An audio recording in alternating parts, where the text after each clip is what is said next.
Jeff Bezos, the former CEO, went to space, came back, said thank you for paying for it. That was a slap in the face to everybody. So what this company represents is putting profits above people. They ran completely off of metrics.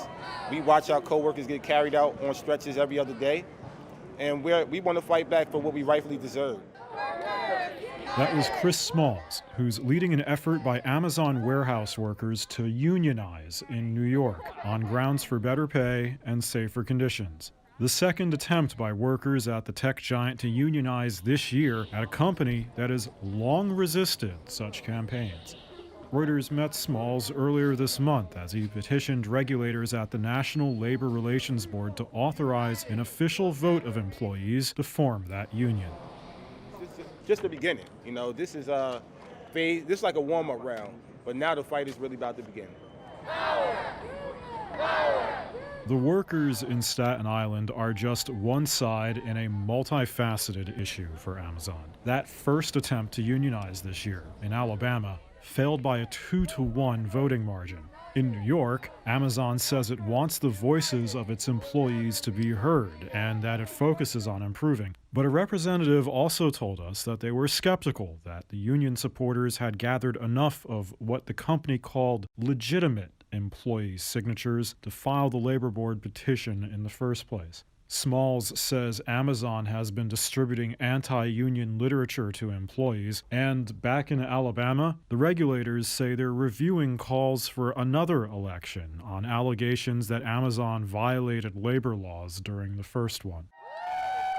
Smalls no longer works for Amazon. He was fired last year for allegedly breaking a paid pandemic quarantine to protest work conditions.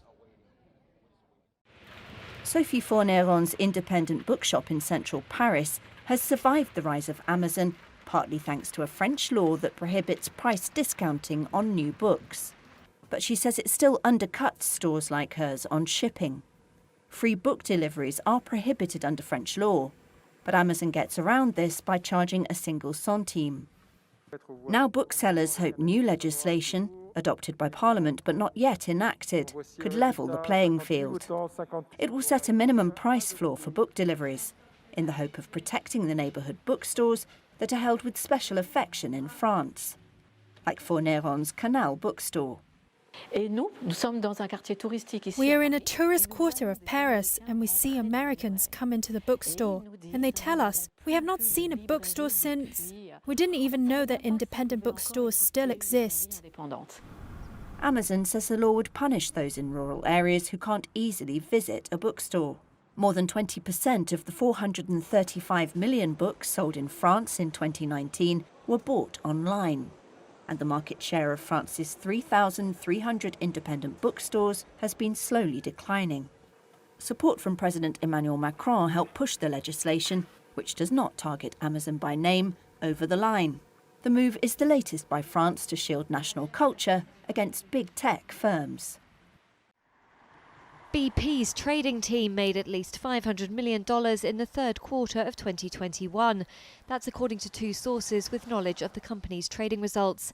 They say the energy major benefited from a gas crisis that's left consumers and industries struggling. Natural gas and power prices soared in Europe and parts of Asia in August as the global economy recovered from the health crisis. Low gas stocks after a cold winter and hot summer, as well as poor renewables output, contributed to the rally. The increase in power bills sparked protests in Spain and put European governments under pressure. BP's gas trading results were disclosed at an internal call with staff earlier this month, the sources said.